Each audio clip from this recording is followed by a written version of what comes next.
I'm seeing people going into depression because they are not beautiful in terms of physical appearance.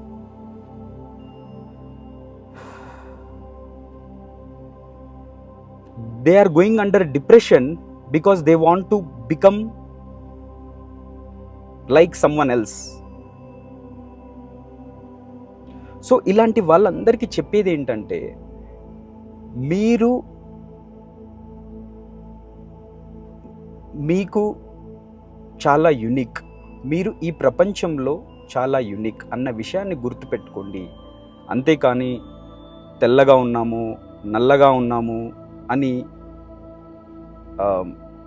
Feel అవుతూ, of course తెల్లగా ఉన్న వాళ్ళు ఏం feel అవ్వరు, mostly నల్లగా ఉన్న వాళ్ళు మేము నల్లగా ఉన్నాం, బ్యూటిఫుల్గా లేమని ఫీల్ అవుతుంటారు. వాళ్ళందరికీ చెప్పదలుచుకుంది ఒకటంటే, మీ యునిక్నెస్ మీరు ఎంజాయ్ చేయండి.